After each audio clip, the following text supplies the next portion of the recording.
स्वयं आप एक योगी और सन्यासी के रूप में कुंभ का अवलोकन किया, इस मिस्टिक सिटी का विस्तार किया। ये क्षणिक 60 किलोमीटर के डायस में एक ऐसा अलौकिक दिव्य नगर बसा और अब धीरे धीरे ये नगर जो है वो प्रस्थान करेगा काशी की ओर। ये अखाड़ों की परंपरा रही है कि जब भी महात्मा यहाँ पर आते हैं और यहाँ पर वास करते हैं, उसके बाद आप देख सकते हैं, अगर आपका कैमरामैन पीछे दिखाए, धर्मध्वजा के पीछे एक यज्ञ कुंड बना है जहाँ पर गुप्त नवरात्रों का अनुष्ठान चल रहा है। वो अनुष्ठान जैसे ही पूर्ण होगा, यहाँ का नया पंच चुना जाएगा। यहाँ के पंच में 8 महंत, 10 उप महंत, बाकी हमारे सेक्रेटरी जो हैं उनका चुनाव होगा। जैसे ही चुनाव होगा, यहाँ कड़ी पकौड़ी होगी। यहाँ से हमारा जो पक्का स्थान है निरंजनी अखाड़े का, दारागंज, वहाँ जाया जाएगा। वहाँ दही चूड़ा खा के अखाड़े जो है वो प्रस्थान करेंगे काशी की तरफ। जब सृष्टि की रचना ब्रह्मा जी ने करी तो सृष्टि नीरस थी, इसमें रस नहीं था।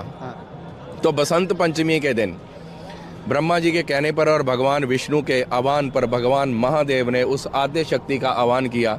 आद्य शक्ति के विग्रह से एक और विग्रह का प्रादुर्भाव हुआ।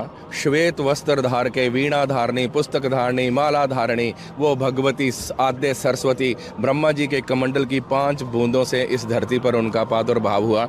बहुत दिव्य और भव्य उनका यहाँ पर स्वागत हुआ है। सरस्वती के आने से जल में कलकल की धारा में रस आया, हवाओं में सरसराहट में, हर पेड़ पौधे पर उल्लास आया।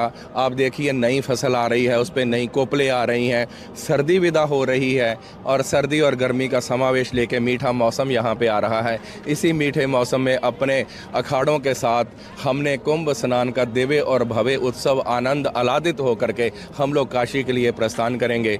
आपको, आपके दर्शकों को बहुत बहुत साधुवाद है, बहुत बहुत आशीर्वाद है।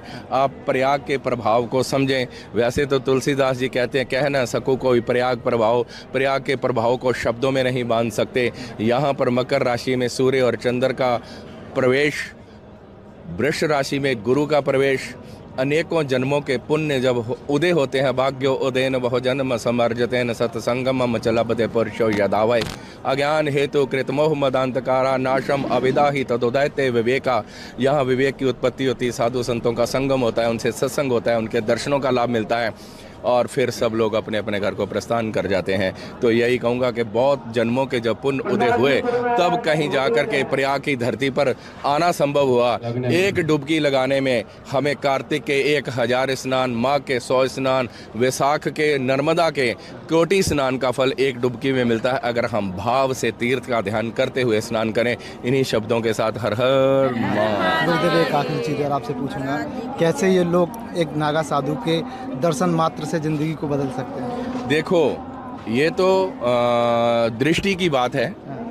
भ्रकुटी विलास सृष्टि लय होई।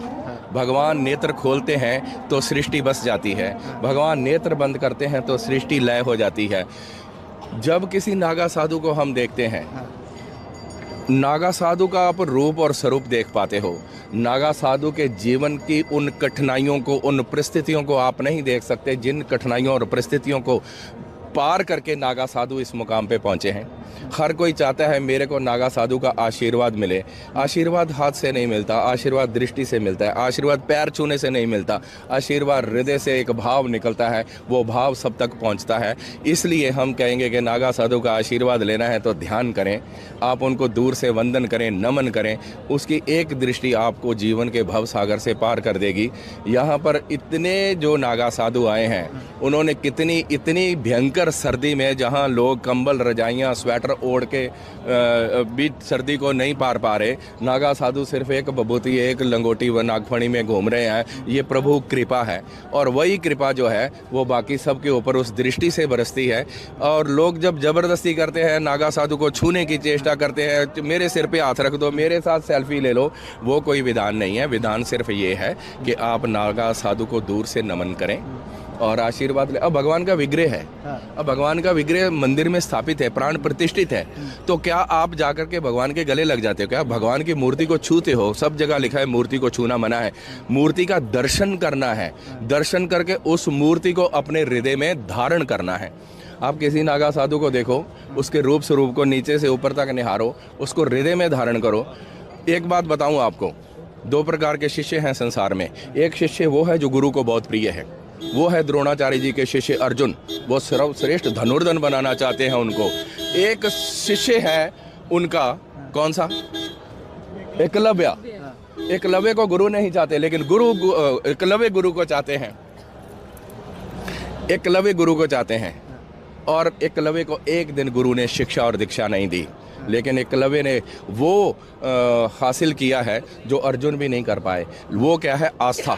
तुम्हारी आस्था कितनी प्रबल है। शास्त्र ये कहता है कि विश्वासम फलम दायकम। अब यहाँ कौन सी परीक्षा दी जाए? कौन सा ऐसा पैरामीटर है जिससे आप नागा महात्मा को या उसकी तपस्या को चेक करोगे?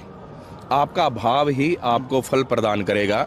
अगर आपका भाव नहीं है और हम कितनी भी चेष्टा करें अपनी तपस्या का लाभ किसी को दें, उसको प्राप्त नहीं होगा। कैसे?